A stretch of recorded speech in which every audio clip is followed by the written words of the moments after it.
Assalamualaikum warahmatullahi wabarakatuh.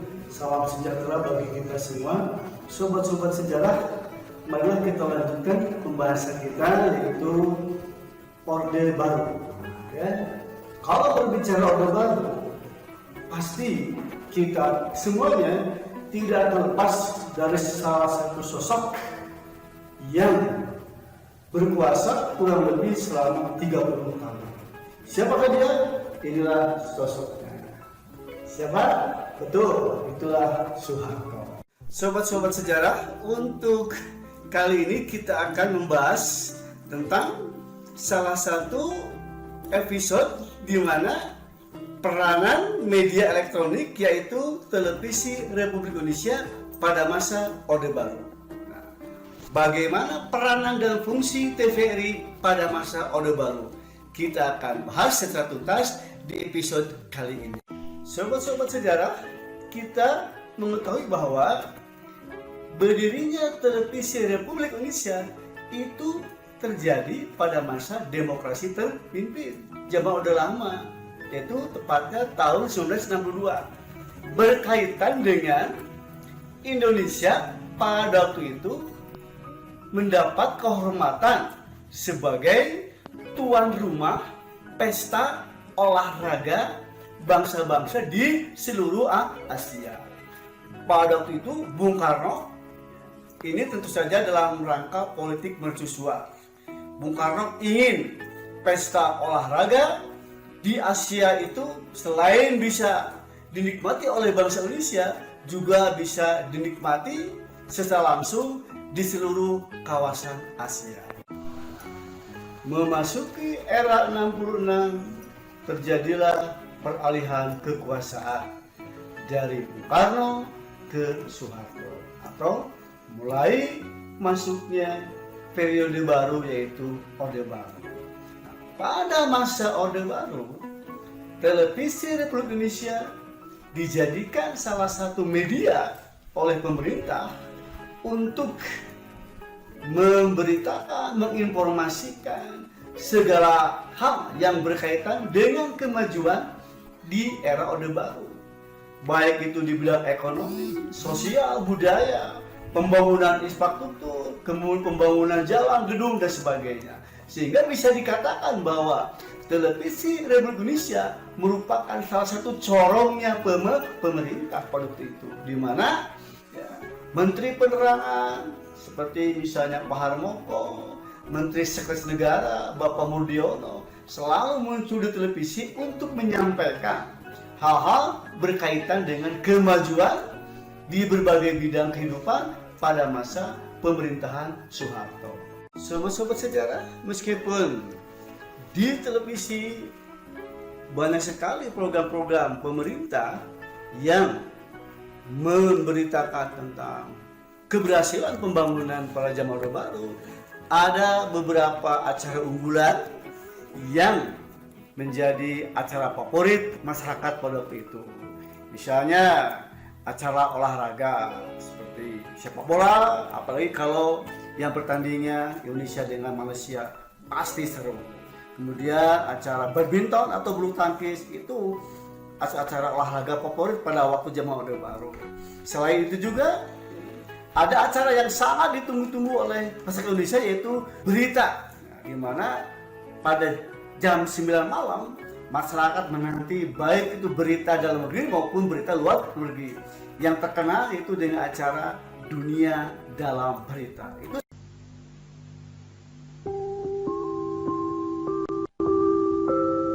Kita menantikan Dunia Dalam Berita.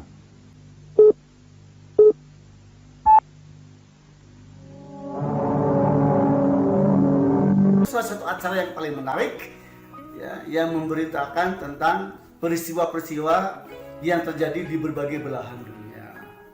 Nah, selain itu, acara hiburan juga tidak kalah penting, kan?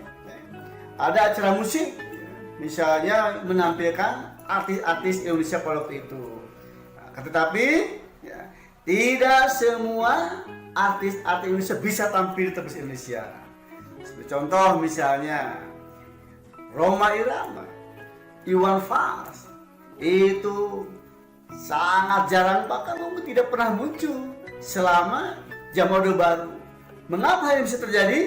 Karena lirik ataupun lagu-lagu yang diciptakan oleh Rhoma Irama dan Iwan Fals itu banyak sekali kritik terhadap pemerintah, baik kritik sosial ataupun kritik terhadap politik pada waktu itu. Makanya Rhoma Irama dan Iwan Fals jarang sekali muncul, bahkan mendapat pencekalan pada masa Orde Baru di televisi Republik Indonesia. Sobat-sobat sejarah, ada hal yang menarik di era tahun 1990-an, di mana pada waktu itu Menteri Penerangan yaitu Bapak Harmoko melarang musik-musik atau lirik-lirik ya, lagu yang dianggap sebagai lagu cengeng karena tidak sesuai jiwa pembangunan pada waktu itu. Misalnya contoh, ada sebuah lagu yang sangat terkenal pada waktu itu yang dinyanyikan oleh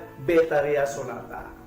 Itu tidak bisa tampil di televisi. Mengapa? Karena dianggap sebagai lagu cengeng yang tidak sesuai dengan jiwa masyarakat yang sedang membangun pada waktu itu. Itu salah satu yang menarik pada waktu televisi Indonesia. Kita bandingkan dengan pada zaman demokrasi pimpin yang terjadi pada Kus Bersaudara. Ini silakan sobat-sobat bisa membandingkannya, yaitu bagaimana kebebasan berekspresi. Baiklah sobat-sobat sejarah, kita akan dengarkan salah satu lagu yang dianggap cengeng waktu itu. Judulnya Hati Yang Luka. Kita akan coba saya nyanyikan sendiri. Berulang kali aku mencoba selalu untuk mengalah demi kebutuhan kita berdua, walau kadang sakit. Lihatlah tanda merah di pipi, bekas gambar tanganmu. Sering kau lakukan bila kau marah, menutupi salahmu. Samakah aku bagai burung di sana yang dijual orang, hingga sesukamu kau lakukan itu, kau sakiti aku. Itulah salah satu lirik dari lagu yang dianggap cengeng pada waktu itu. Ini lagu dari Betharia Sonata dengan judulnya Hati Yang Luka. Ini dianggap oleh Menteri Penerangan tidak mencerminkan jiwa yang sedang membangun. Sobat-sobat sejarah, memasuki era tahun 1990, mulailah muncul televisi swasta. Misalnya TPI. Tetapi TPI itu dianggap sebagai TV pemerintah kedua. Mengapa? Sebab yang mendirikan TPI adalah Ibu Siti Hadrianti Rukmana, yang tak lain adalah putra dari penguasa Orde Baru. Sehingga televisi pendidikan Indonesia atau TPI itu merupakan televisi swasta yang dianggap sebagai masih corongnya pemerintah. Baru setelah itu munculnya RCTI. Tetapi pada masa Orde Baru, RCTI pun masih mendapat pengawasan yang sangat ketat dari pemerintah Orde Baru. Ingat bahwa kebebasan pers pada waktu Orde Baru ini sangat ketat sekali. Bahkan beberapa surat kabar, beberapa majalah yang menentang, yang mengkritik secara tajam pemerintah itu pasti akan dibredel, akan ditutup izin usahanya. Sobat sejarah, itulah salah satu episode di zaman Orde Baru, yaitu televisi Republik Indonesia, di mana hingga saat ini keberadaan atau eksistensi TVRI masih ada, meskipun pemirsa di seluruh Indonesia sudah sedikit sekali untuk menyaksikan TVRI. Karena apa? Pemerintah memang acaranya sangat terbatas dibandingkan dengan TV-TV swasta yang bermunculan di era kebebasan pers, di era reformasi. Demikian Sobat Sejarah, kita lanjutkan di segmen-segmen berikutnya pada masa Orde Baru. Mudah-mudahan ada manfaatnya bagi kita semua. Assalamualaikum warahmatullahi wabarakatuh.